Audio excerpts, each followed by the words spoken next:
You won't believe what Burna Boy just revealed about Diddy. The African giant Burna Boy is shaking up the music world with a shocking claim. Diddy owns me. Yes, you heard that right.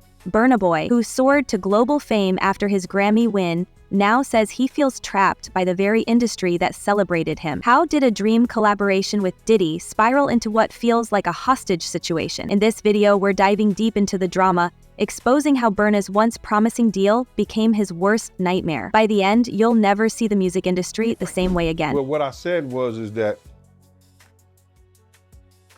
isn't it weird that the government was so interested in Diddy's baby oil that they took 1,000 bottles away from his house? If the government took 1,000 bottles of baby oil and somebody had things what appeared to be baby oil, and then you have to listen to the prosecutor. He said that they seized 1,000 bottles what allegedly to be baby oil. Allegedly to be baby oil. So that's telling people that it wasn't baby oil. And people think that that was baby oil, they out their mind. I don't believe it was baby oil. Yo, bro, when they went up in there, they knew what they was gonna find.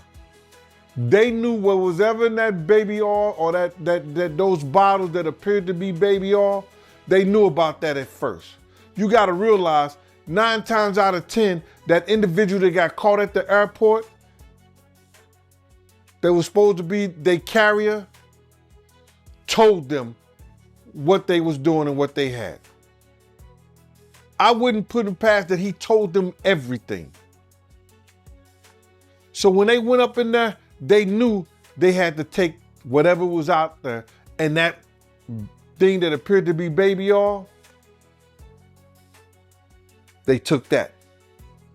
They got to test every last one of them. Remember when Burna Boy was unstoppable? Grammy in hand, the African giant had the world at his feet. But now, whispers suggest all may not be as it seems. Let's rewind the clock and see how Burna Boy transformed from Nigeria's favorite to a global sensation almost overnight. Born Damini Ogulu, Burna Boy burst onto Nigeria's music scene with his one-of-a-kind Afro-fusion sound, delivering hit after hit and becoming the name on everyone's lip. His groundbreaking album, African Giant, had fans and their moms dancing in the streets, earning him his first Grammy nomination. That milestone was only a preview of what was to come. In 2021, Burna bagged the coveted Grammy with Twice as Tall, cementing his place as a global icon. Magazine covers, sold-out arenas, and collaborations with the world's biggest stars followed. From Lagos to London, it looked like he had it all, but as they say, not everything that glitters is gold. Let's see how much, let's see how many of those come back to be baby oil. Bro, listen to me. Costco don't sell that much baby oil. Where you know sell that much baby oil? Yeah, I don't know any store that sell that much baby oil. I know Costco, they came out and said that they don't even sell baby oil. My sentiments exactly.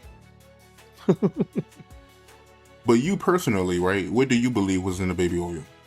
If you ever seen a massage parlor being raided and they walking out the people,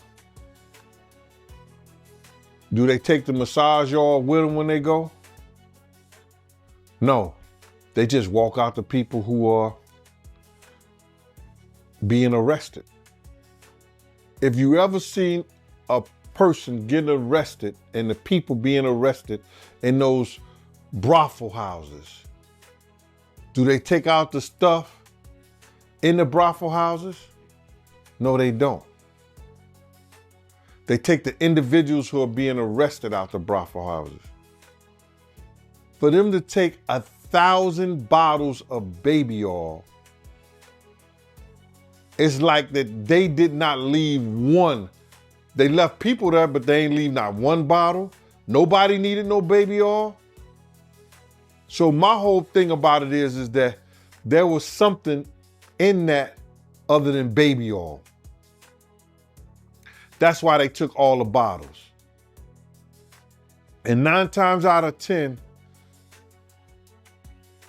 if I would give it a wild guess, it was, and like some of the people told me, it was probably that GHB. What's that? I think it's gamma hydrox, I looked it up, bro. Let me see. See if I can find it. I know this is just showing everything like that, but oh no. Let me. Yo, somebody tap dance or sing or do something, you know what I'm saying, while I'm doing this. Oh, here it go right here. It's gamma hydroxy butyric. What is it effect on the body? It's a euphoria, drowsiness, decreased anxiety, and memory impairment.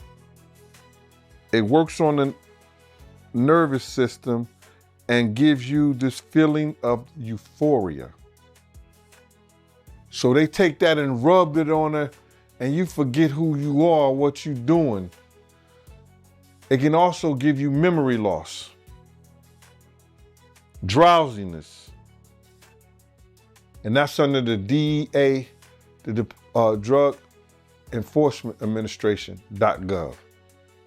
Rumors spread like wildfire, faster than a Kansas tornado, casting doubts on Burna's happiness. Fans started asking, what's really going on behind those designer shades? It was puzzling why a superstar at the peak of his career would seem so down. Burna began posting cryptic messages on social media. One moment he was celebrating his success, the next he hinted at feeling trapped. It was like trying to piece together a puzzle with half the pieces missing. Enter Diddy Combs, the music mogul himself. At first glance, this collaboration seemed like a perfect match. Diddy's extensive industry connections and marketing savvy joining forces with Burna, the rising star of Afrobeat. But then came the question, why would a talented artist like Burna, already carving out his own path, need Diddy's guidance? It was akin to hiring a swim coach when you're already winning gold medals. Signs of trouble emerged. Burna wasn't just unhappy, he felt trapped. In interviews, he began dropping hints about creative conflicts and the feeling that he no longer controlled his own music. It was like witnessing a slow-motion car crash and we couldn't look away.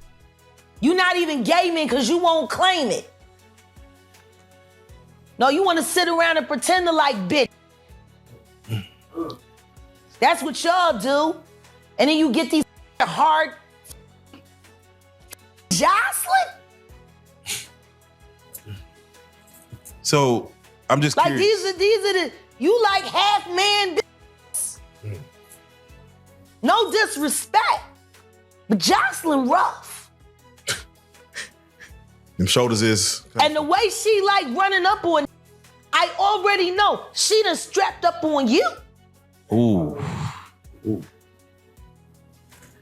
So Jack, let me ask you. There's one. Some of the shocking things I hear I've heard. that mean with a harness. Oh. Okay, not a harness. Yeah. So I gotta ask you this. I'm sure somebody's already asked you this, but have you ever been to a P. Diddy party? Yeah, several, many, honestly. And so can you take us through like what goes on, like when you were there? What did I say when y'all asked me about why was the TD Jakes at the Diddy party? Yeah. What'd I say? Money Right. and sex. That's correct. Were you surprised that there were so many cameras in his houses? No. That he was recording these? Of course. He is the J. Edgar Hoover of hip hop. Okay. Y'all done seen him put on the pyramid with a skirt? So let me ask you, when you hear that Cassie was told to hire male escorts to come in what they call freak-offs now. Yeah. That is something normal that happens in Hollywood? Yeah. Freak-offs. Yeah. Okay. Everybody know that. I've been saying it. Yeah. Yeah. How many times I got these is wild. So do you feel like people, when they hear pink cocaine, Young Miami has to bring across? Wait, the Tusi. Yeah, the Tusi. That's what they call it. I found out. I talked to my drug guy. Because I wanted to be informed. Because people was calling it Tusi, that's calling it the Tunchi. I didn't know which one it was. So I talked to my drug guy, and my drug guy filled me in. And then it made perfect sense. Tusi. Talk to him. Drugs with Jaguar. Let's talk. Drugs education. 101. So Tusi is the cocaine, but they take the ketamine and cook it up. And they fold it into the coke. Now, if you don't know what ketamine is, ketamine is what they call on the street Special K. It's a veterinary drug. It's a horse tranquilizer.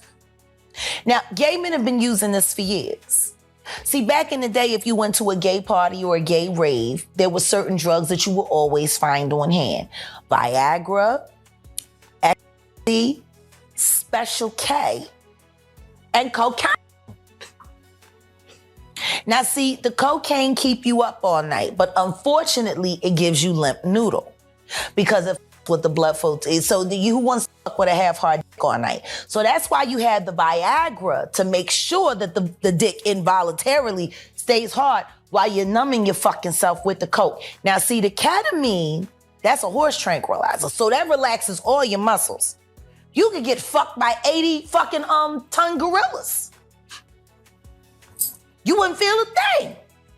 So now, your dick is gonna stay hard. You numbed up and you high. You got the ketamine in you so you don't feel shit. And then you add the ecstasy to put in the feeling that you've now blocked out. And now you got a party. Freak off cocktail. Yeah. You might be thinking, how bad could this deal really be? Well, let me tell you, it's not just bad, it's downright scandalous. Rumor has it that Burna Boy's contract with Diddy might be so twisted that it makes those old school record deals look like child's play. Let's dive into what we know about this arrangement between Burna and Diddy. On paper, it sounds like a dream team. Burna Boy, the African giant, teaming up with Diddy, the bad boy of hip-hop. You'd expect it to be all champagne toasts and hit records, right? But word on the street is there's way more to this story than meets the eye. At first glance, the contract probably seemed pretty standard. Diddy's label handling distribution, marketing, and all the behind-the-scenes stuff, allowing Burna to focus on his music. It sounds like a great setup, doesn't it? But here's the catch. There's always fine print. And this fine print is giving off some serious soul to the devil vibes. These music contracts are often more complex than decoding mixed signals from an ex. We're talking about clauses covering everything from royalties and advances to merchandising and touring. And trust me, some of these clauses are sneakier than that one friend who forgets her wallet every time at brunch. Zariga. I know a lot of people want to hear these stories and everything like that because this is stuff that happened back in the day. And then maybe that if they knew there was gonna ever be a YouTube or they knew there was gonna ever be social media, a lot of the stuff probably wouldn't have got played out like it did. But things happen and these are just stories from the past. I would like to use that as, what you call that? Just to clear the facts up what's going on. But it all started, we was in Atlanta. And this story starts when I'm with Puff and he's in exotic bookstores and he's doing shopping, right? He's shopping, getting his stuff and everything like that. So, you know, this is the first time I was ever in an exotic bookstore with Puff. So, you know, I'm giving him his space. He's taking things off the shelves and stuff like that because they gave him a brown paper bag. When they gave him a brown paper bag, he was just putting stuff in there. So I said, damn, you know, he got to go put it on the counter and, you know, show everybody what he's getting. So as he going, I'm just looking at the places where he picking stuff from. So there's one part he picked up some things from up here on my left side. And then he picked like quite a few of them down. I was like, okay. He put them in the bag. So when I went by there and I looked up there and it said butt plugs. And I was like, hey, yo, I was messing with him. Because people don't understand, you know, we was like friends. He was a part of the same gang. So I'm still gonna tease him. I'm still gonna mess with him and everything like that. I could do that. It wasn't just no security thing. So I say, yo, what are you getting this for? And it said butt plugs. And he was like, yo, can I do my shopping by myself? I said, yeah, you could do it by yourself, brother. And he started walking and everything like that. So when he got to, I just waited at the counter. So when he got to the counter, he didn't even have to show the guy nothing. He just gave the guy a wad of money.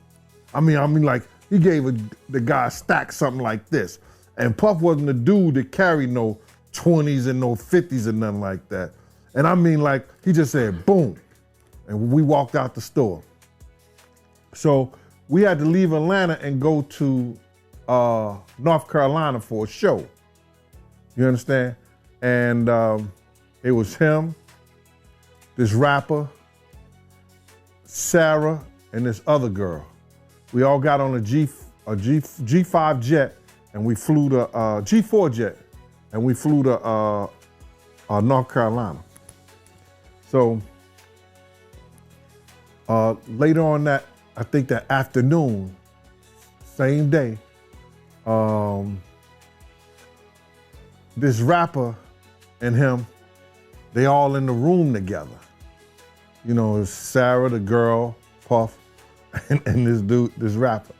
So Burna isn't the first artist to find himself caught up in a messy contract. Remember Prince? He famously wrote "slave" on his face in protest against his Warner Brothers deal. And then there's TLC, who sold millions of records but still ended up broke due to their contract. This isn't Diddy's first rodeo either, if you know what I mean. So what's really at stake for Burna? His music? His money? His freedom? It could be all of the above. These contracts can take control of an artist's entire career. They can dictate Burna's sound, his image, and even his collaborations. It's like being in a relationship where your partner controls what you wear, who you hang out with, and even what you eat for breakfast. "Oh my God, my heart just split with joy," said one of the students. Now, here's where it gets juicy. Burna recently dropped a bombshell that left us all gasping. Turns out he might have signed away more than just his music. In a recent interview, Burna hinted that the contract gives Diddy a cut of everything, including his tours, merchandise, and even endorsements. It's like Diddy has his hands in every pie Burna bakes, leaving him with little more than crumbs. I'm hearing at the door and stuff like that, like, yeah, so then next thing you know, somebody rang the doorbell. We had the presidential suite where we was at. So I opened the door and the dude said, "Yo, I'm here for my cousin."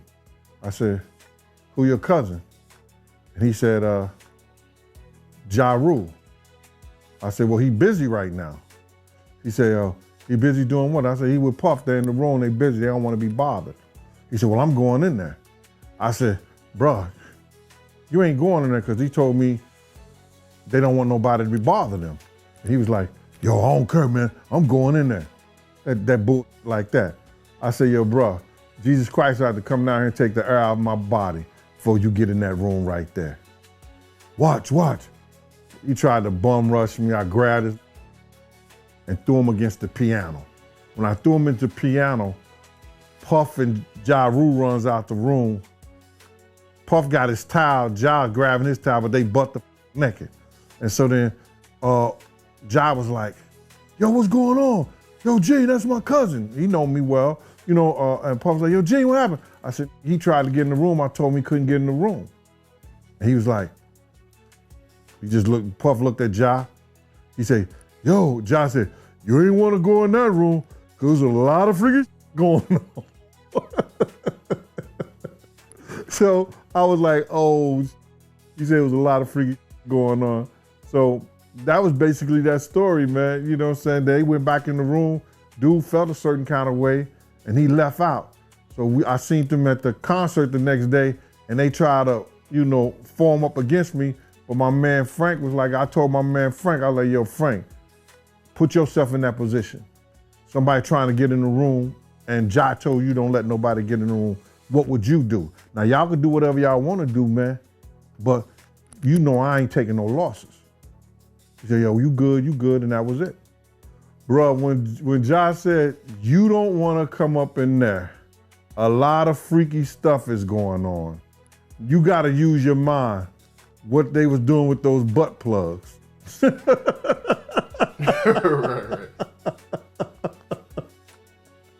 Yeah, that was crazy. With Diddy heavily involved in every aspect of Burna's career, you'd expect him to be living the high life, right? But what if I told you this deal is actually serving up a feast of chaos?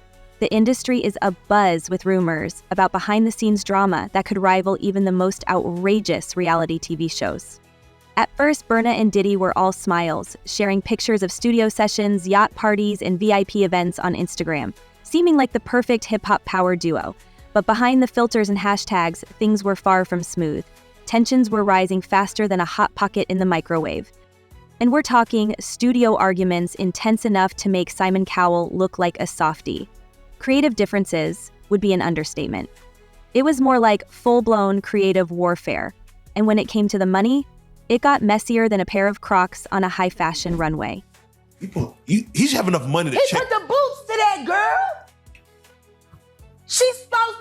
good bitch. No matter who she with.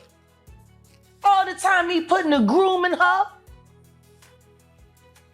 Of course he thought it was still gonna work.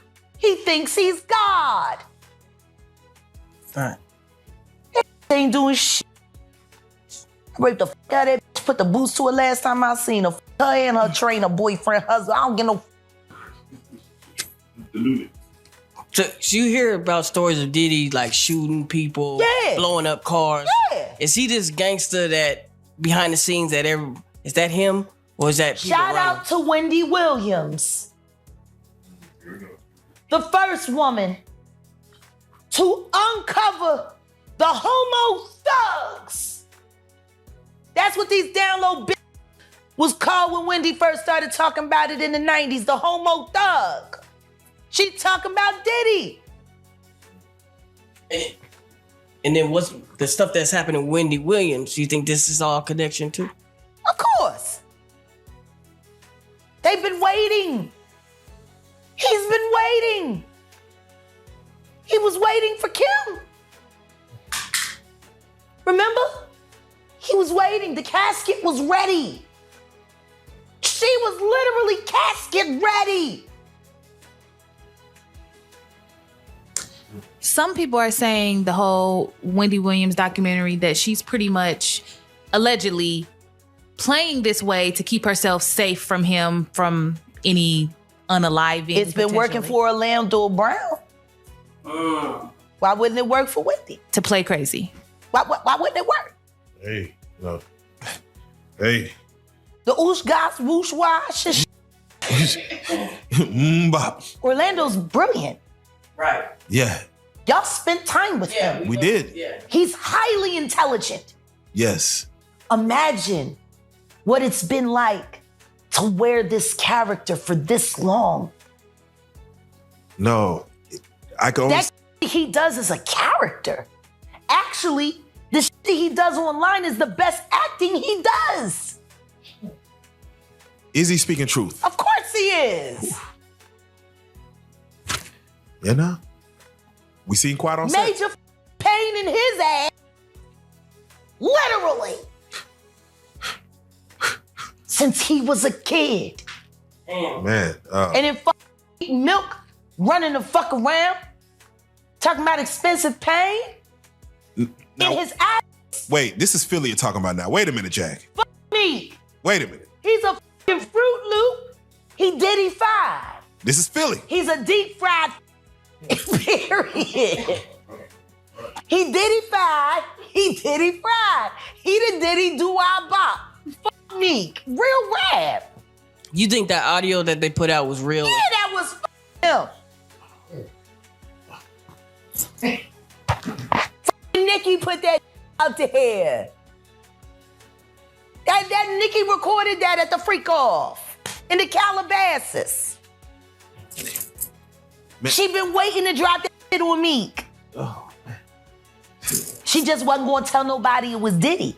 But now that Diddy out there, why not? So then who's the guy who's claiming he recorded it? Oh, somebody that bouncer. got paid? Yeah, he said like I was Yeah, standing he's somebody outside the that door. got paid. Yeah. Just like it wasn't seminal fluid that Justin Bieber was wiping away from his mouth when he brought his face up from Odell Beckham's groin in a club with Trey Songz on the lookout. The images are there. Diddy five. Hashtag no Diddy. Hashtag no Diddy.